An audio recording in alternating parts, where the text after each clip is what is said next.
You've been very outspoken since Charlie died on the need to be here, the need to be speaking out, what the right needs to do. Well, this is, again, a mentality that is changing, so I don't want to act like we're failing. 10 years ago, we were failing. It is changing, and I want to echo what Megyn said when she was out here. I do commend you for this. Maybe you don't feel courageous, but it takes guts now, especially with all these violent animals on the other side. It takes guts. Totally. So for the longest time, because we didn't fully understand what we were dealing with on the left, we thought, we could be hands off, laissez-faire, they'll wake up, that old conservative way of thinking of, well, they'll come around when they start paying taxes, or they'll wake up one day. But the truth is, when you're dealing with a demonic force like communism, you have to be aggressive with it. And so the second the communist tells you what he hates or what he fears, you don't shy away from it, you feed it to him. So the second they tell you they don't want you talking to kids on college campuses, they don't want you doing public events, we'll kill you, we'll do this, we'll do that. No, you double down on them. You do this on everything, you double down on them. When they're tearing down statues, and I don't care whose statue it is, I don't care if it's Christopher Columbus or Robert E. Lee or whoever it is, the second they tear one down, you build 10 more right there. And you don't ever let these people destroy the way they want to destroy. They have always, since the Bolshevik Revolution to where we are in the United States of America today, they have thrived on the naivete and the niceness of their political opposition, and the fact their political opposition never quite understood. Well, they don't mean to do that, right? That this is an accident. They don't get it. No, they do get it. We haven't gotten it. We're starting to get it now, and that's why they're so afraid. It's fantastic. Totally agree. Let's talk about the media, because what I said is true. The media is dead. The mainstream media is over, and it's a blessing. And it's because of new media that we are able to tell the truth on things like what's happening at the White House now with the renovations and the number of renovations that have already been done to the White House over all the years. Like, none of the mainstream will tell you that. They wouldn't talk about Barack Obama's $380 million reno he did to the White House.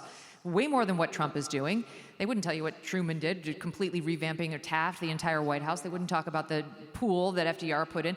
That's just one example. But we're able to counter-program now in a way that has them panicked. Well, they have had forever. I mean, when you think about it, you don't even have to go to ancient history. If it's 1990, right? How many channels were on your television in 1990? We had one of the big wooden cased ones, and it was the little 13 clicker. Everybody knows what I'm talking about. That's what you had. That's not ancient history. That's 1990. So if you owned NBC, ABC, CBS, the New York Times, the Washington Post, LA Times, and they did back then, if you owned it, the truth was whatever you wanted, and normal people had no option to go seek out the truth, because there's no internet, there's no smartphone, there's no Megyn Kelly Show, there's no alternate source. Even if I'm trying to be informed, all I have is the newspaper and the news at night. And if they're all telling me the same lies, which we now know they do, they tell the same lies over and over and over again. Have you gotten your 12th booster shot yet? But anyway, they all tell the same lies. And so our ancestors in this country, I say ancestors, honestly, our parents, they did not have the same opportunity we did to break out of that bubble the way we've broken out. And now that we've broken out, now that people see the light and they see the evil, the media is being completely stripped of all their power. And it's the greatest thing that could happen in this country. Yes, it's so wonderful.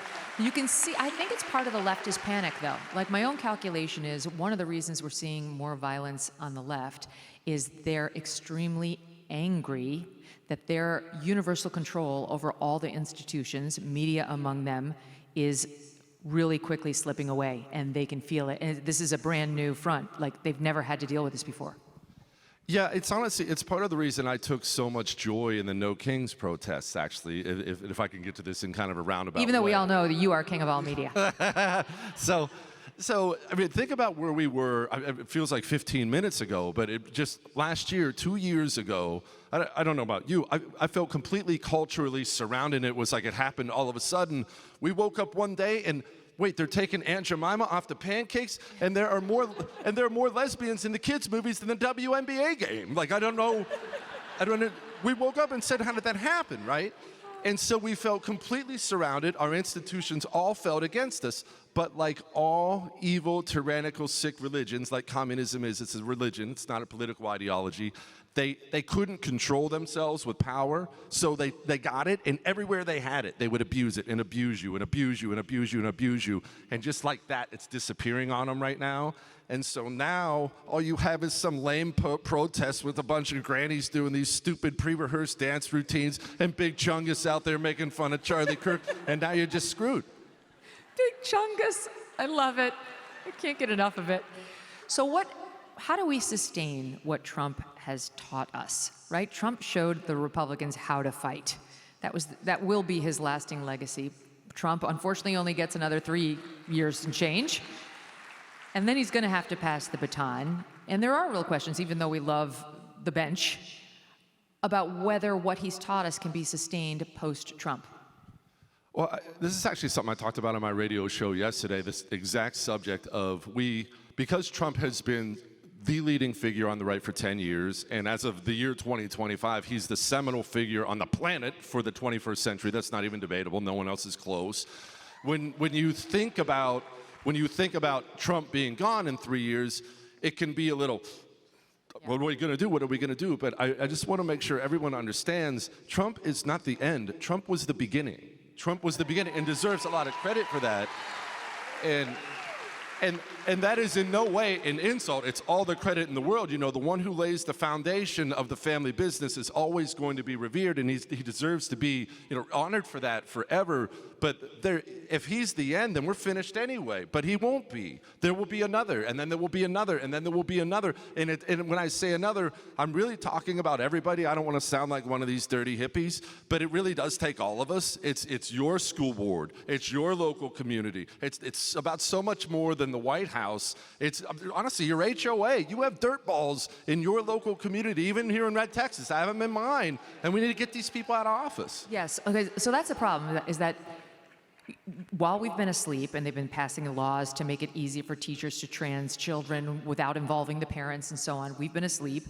Now we're waking up, but we're still slow to vote on team sanity. And we don't vote in local elections. We don't vote at the school board level. Too often we're like, we're busy, we're living our lives. Like we're fulfilled people. That's our problem. If we were more empty inside, we'd probably go out and make sure that we canvassed and voted and make sure that everybody else, but even though we're happy and fulfilled, we're gonna need to start to vote now in every single election, up and down the board.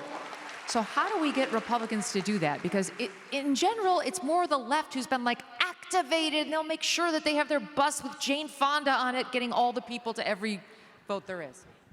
Well, this is the problem. Proposition 15, she said.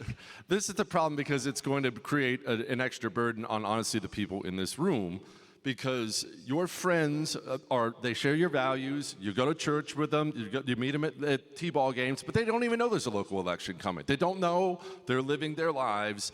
You have to be that point person in your circle. I try to encourage people with this all the time. 5 people. Tell 5 of your friends. You're going to be hanging out on Sunday. You're going to be watching a baseball, football game. Hey, did you hear we have an election on Wednesday? Hey, I'll come get you guys. It's important. We need to vote for this guy. Your friends are good people who don't know. You know. They don't know. You listen to Megyn Kelly. You know. They don't know anything. And that's not an insult to them. It's not their interest. They are busy doing other things. But they will do what you tell them to do. I run into this with my neighbors. I don't hang out with political people. I live here in Texas. I live in the burbs. I'm not in D.C.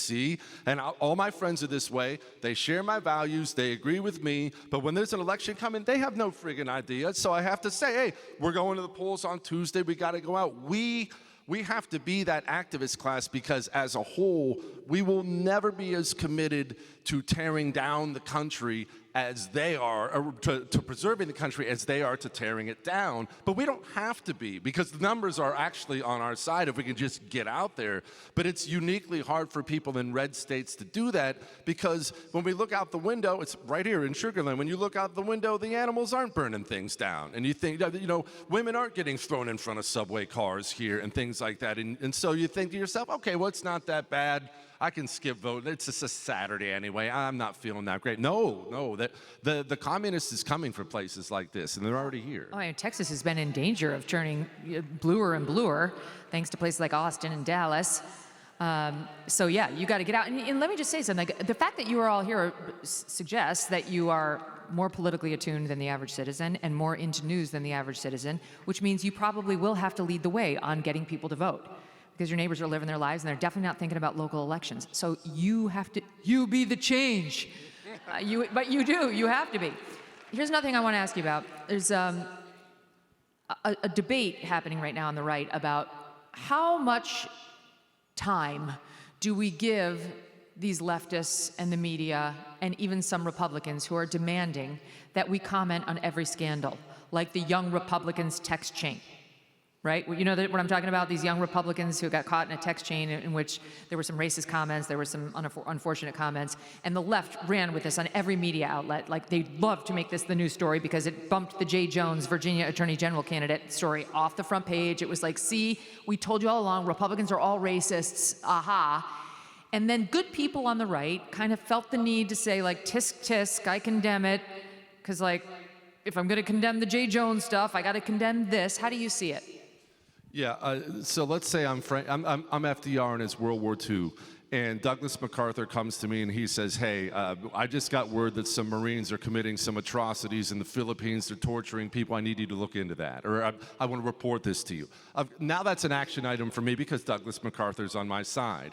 If I'm FDR in World War II and Tojo walks into my office and tells me Marines are doing something in the Philippines, that's not an action item for me. I know he's my mortal enemy. I know the only reason he's bringing me that information is because he wants me to act on the information he just gave me in a way that will be harmful to me.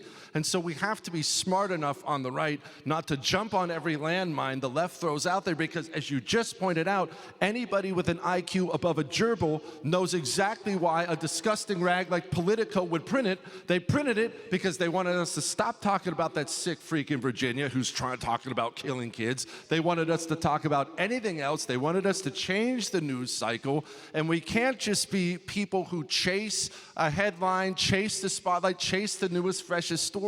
We have to think beyond that and realize we are dealing with an enemy, and that sucks that you have to deal with an enemy. I wish you didn't have to. I wish I didn't have to. I don't want to have enemies here. That's not who I am. I don't want to. I want to eat red lobster. That's what I want to do. I want to enjoy and I want to eat red lobster. But that's not the life we've been given. We have enemies here. We have to acknowledge they're enemies and act as if they're enemies. I do not now. I never have. I never will. I do not take part in communist operations. I don't care what they are. It doesn't matter whether it involves my friends, my enemy. When there is a communist operation, I recognize it for what it is, and I just ignore it and move on.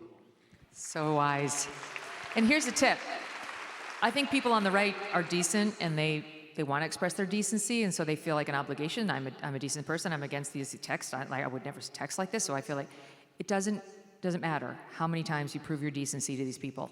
They will always dismiss you as indecent. They will attack you as racist, as misogynist, as bigoted. They'll use every term in the book. They don't really think Donald Trump is Hitler. Not at all. They don't think J.D. Vance is Hitler. They're using those terms to silence their enemies. It's a leftist tactic, and no matter how good you are, you could be Jesus Christ incarnate, they will call you all the names and never acknowledge your decency. So why bother? Buy gold and get free silver. That's right. For every $5,000 purchased from Birch Gold Group this month in advance of Veterans Day, they will send you a free patriotic silver round that commemorates the Gadsden and American flags. Look, gold is up over 40% since the beginning of this year, and Birch Gold can help you own it by converting an existing IRA or 401k into a tax-sheltered IRA in physical gold. Plus, they'll send you free silver honoring our veterans on qualifying purchases. And if you are current or former military, Birch Gold has a special offer just for you. They are waiving custodial fees for the first year on investments of any amount. With an A+ rating from the Better Business Bureau and tens of thousands of happy customers, consider diversifying your savings into gold. Text MK to the number 989898 for a free info kit and to claim your eligibility for free silver with qualifying purchase before the end of the month. Again, text MK to the number 989898. Message and data rates may apply. Thanks so much for watching. If you like what you just saw, hit the subscribe button for more clips and full episodes.